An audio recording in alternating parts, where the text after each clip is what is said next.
Today's episode of the Watson Weekly Podcast is sponsored by Commerce Tools. The world of commerce is fast-paced and constantly changing. Commerce Tools, the global leader in commerce and creator of the powerfully composable Mock architecture, enables commerce leaders to turn possibilities into reality. Commerce Tools helps businesses go from underperforming to overachieving, and from keeping up to setting the pace, all at a lower total cost. Go to commercetools.com to learn how to get started. It's September 25th, 2023, and this is the Watson Weekly, your essential e-commerce digest.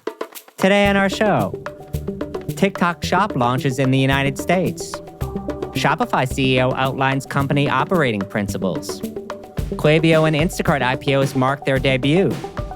Holiday season kicks off in October with big retailers. And finally, the Investor Minute, which contains 5 items this week from the world of venture capital, acquisitions, and IPOs.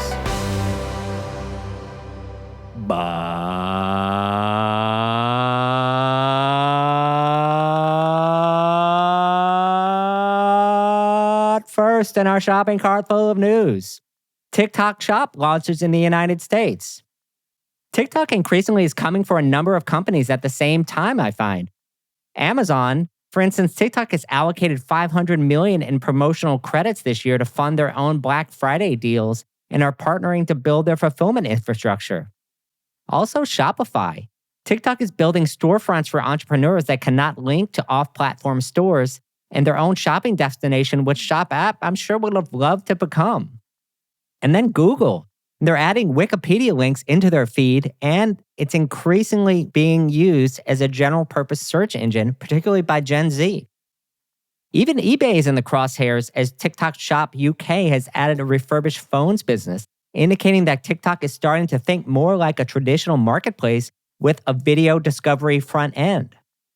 Shopify continues to discuss its previous partnership with TikTok in the past month, but I do feel that there is more tension there than is being let on. TikTok is such an asymmetrical competitor that most observers are not even sure how to classify them. Meanwhile, their discovery algorithm continues to pull away from the competition. For users, it's about attention. I think the only one who sees this coming is Elon, who is desperately trying to do what TikTok is doing, which is become the everything app. If there's one app that monopolized most user attention, it could increasingly command higher revenues from partners to appear in its feed, charge brands and retailers higher advertising rates, and become a shopping destination. TikTok's latest move with Black Friday deals is interesting, and here are a few notes on it. They're subsidizing up to 50% discounts starting October 27th, and they're going to be funding deals throughout Black Friday and Cyber Monday. Very soon, the hashtag TikTok made me buy it will not be something you think is on Amazon. TikTok Shop rolled out this last week, and I wrote about that as well. Increasingly, I think TikTok is setting up kind of a virtuous circle.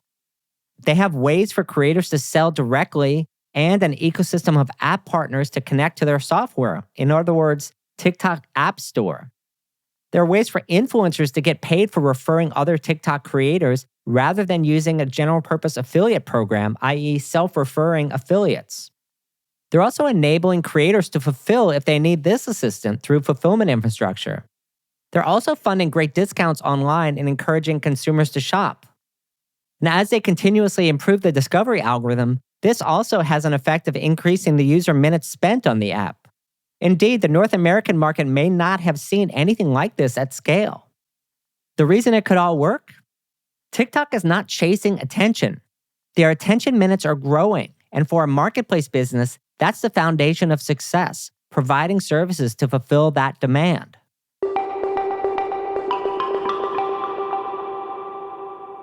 Our second story. Shopify CEO outlines company operating principles. Recently, Toby Lutka traveled to California to be interviewed by the host of the All In podcast, which I thought turned out to be a good discussion. Personally, I'm kind of an on-again, off-again fan of the All In podcast. Sometimes I think it's the most brilliant thing I ever heard. Sometimes I can't get through 5 minutes of it. The fact that I find it good about 60% of the time is good enough to keep it in my feed, though. While Toby spoke about a number of interesting topics, I wanted to cover the end of his talk here, which really focused on the core operating principles of Shopify. Principle 1, be great for crafters. Anyone who's read more than a paragraph from Toby understands that he sees himself first and foremost as a crafter and understands that without them, there is no value to promote. So the top priority always needs to be to retain the talent of the builders.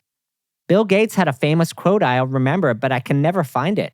But even after Microsoft had over 100,000 employees, he said, if the top 100 quality people at Microsoft were ever to leave, we would be a completely different company. That quote always stuck with me. Principle 2, anti-status quo bias. The goal is to be less terrible than all the other companies. Anyone who's evaluated an e-commerce platform understands that sometimes this is what you're doing. If you aren't unhappy with the status quo and constantly improving customers' lives, you don't deserve to keep their money. Principle 3, subtraction. Toby has a theory that only founders can subtract from the company's offering because they're the only ones with the social capital to make those kinds of tough decisions. Everyone else gums up the works with more people, more features, and everything customers eventually stop valuing. Think about what Steve Jobs did when he returned to Apple. A core principle he had at the time was that all products should fit on one table. This last subtraction point is also a core element of Clayton Christensen's theory of low-end disruption. In other words, the incumbent never knows when to stop building. And it's also kind of an agile principle generally, meaning like you aren't going to need it. If you ask me who these principles are most like, I would say a combination of Bill Gates, Jeff Bezos, and Steve Jobs. The emphasis on the craft from Bill Gates, the divinely discontent focus on customers from Bezos, and the subtraction capability of Steve Jobs. I always admire that Luca is a student of previous great entrepreneurs, and this interview really crystallized this as well. To me, though, if you put together Toby's subtraction principle, his upset email when they had to chuck the logistics business, I kind of get the sense that getting rid of the logistics business at Shopify was a deeply unpopular decision internally, and only one that Toby thought he could make, particularly because anyone else would have justified how to fix the mess they had gotten themselves into. As someone who wondered why they ever bet so big on 6 River robots and deliver tech-enabled logistics in the first place, I applaud Toby's thought process for getting out of a bad situation quickly by subtracting.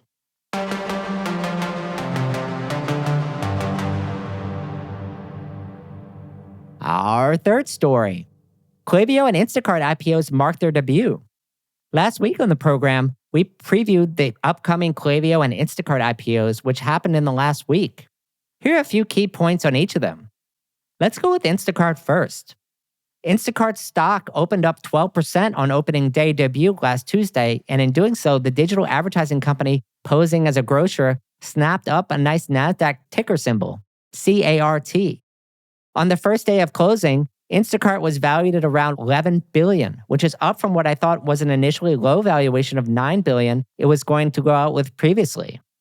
One of the funnest facts that the Instacart IPO revealed is that the real name of Instacart is actually Maple Bear, which is a tribute to the Canadian heritage of the Apounder Oporva Mita and the California bear on their flag. Now Klaviyo. Klaviyo shares opened up 20% higher on its market debut last Wednesday. The email software and marketing automation company has over 130,000 companies, approximately $320 million in revenue in the first half of the year, and a profit of $15 million over the same period. At the end of 2022, Klaviyo had around $575 million in ARR, or annual recurring revenue, and is now worth about $10 billion. On a backwards-looking basis, that gives it about a 17 times ARR, which is quite a healthy number for SaaS vendors in the audience. Of course, I could make a few worrisome comments here, but I'm going to forgo that today to focus on the bright side. Overall, I'm certainly happy to see the e-commerce industry is seeing IPOs again, and obviously successful ones. Here's to more weeks like this. And our last story. Holiday season kicks off in October for big retailers. This past week, in what is starting to become a kickoff to the holiday season, Amazon announced the official date of its Prime Big Deal Days, which will run for 48 hours beginning October 10th. Predictably, Walmart and Target have followed suit with their own holiday kickoffs. Walmart has announced a holiday deals kickoff between October 9th and 12th, while Target is going to front-run Amazon with a Target Circle Week of October 1st through 7th. This little cat and mouse game of who starts holiday season first, discounts, has started to become an ongoing game with the big three retailers. Speaking of the holiday season, I wanted to pass along a little trick I use to determine how large each retailer expects the holiday season to become, i.e., how many temporary workers they plan to hire to handle the fulfillment demand. Now, these figures can be skewed because the more automated a retailer is, the fewer workers it can hire, but at some point you still need to hire workers, so it's a good relative judge of volume. Let's compare the temporary workforce hiring for each major retailer to 2019. Amazon, for its part, is hiring 250,000 temporary workers for the holiday season, which is greatly up from the 150,000 it hired in 2022 and 200,000 it hired in 2019. The fact that Amazon's numbers are above both last year and 2019 give you some idea that Amazon continues to grow steadily despite economic uncertainty. Target is in a little bit of a different position. In 2019, Target hired 130,000 temporary workers for the holiday season. In 2022 and 2023, both of those numbers were flat at 100,000. This would seem to indicate that Target is still struggling to recapture some of its previous demand in this economy and is in for a lighter holiday season as well, perhaps flat to last year. Walmart, for its part, has not released its holiday hiring numbers. It tends to hire fewer employees as it hired about 40,000 in 2019 and 2022. Its numbers for 2023, though, have not yet been released publicly. What does this say about the upcoming holiday? While it's difficult to say without Walmart's number, it is encouraging to see Amazon's hiring ahead of last year's demand. I think that bodes well for Amazon sellers this holiday season, so any sellers in the audience should be prepared to start your engines.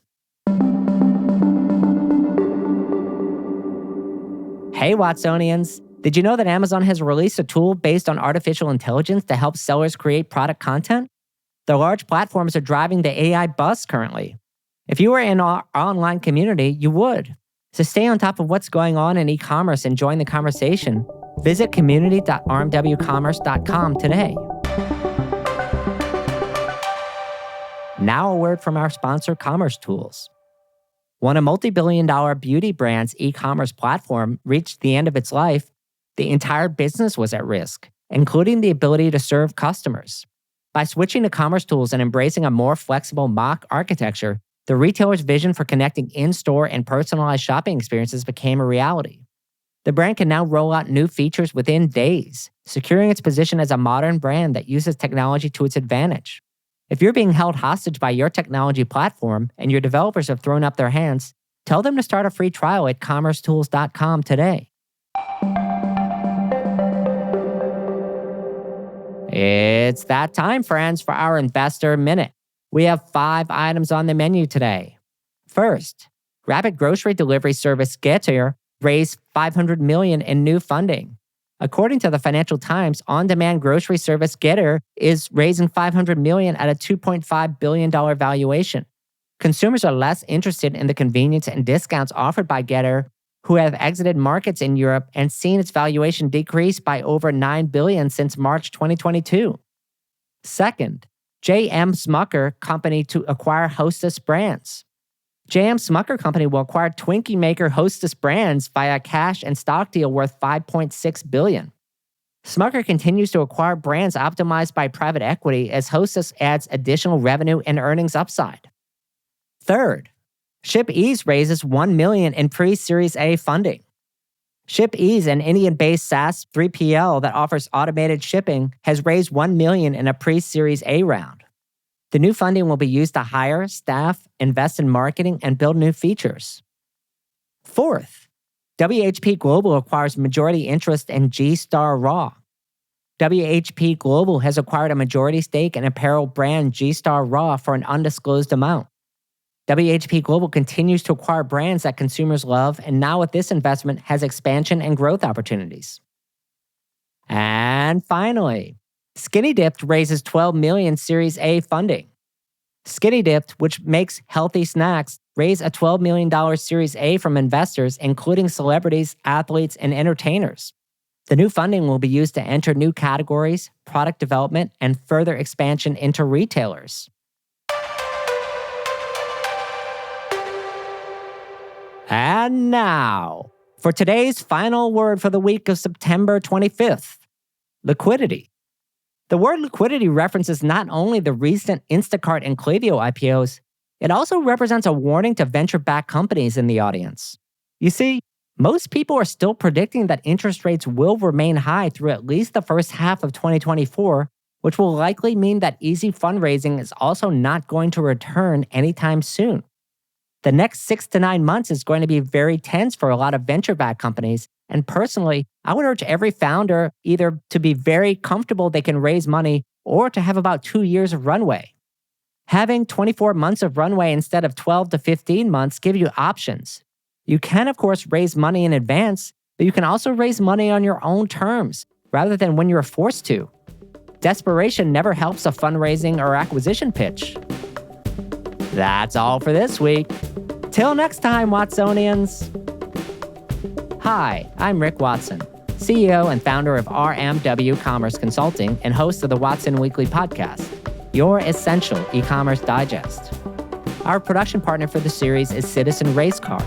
The show is produced by Jose Baez. Production manager, Gabriela Montequin.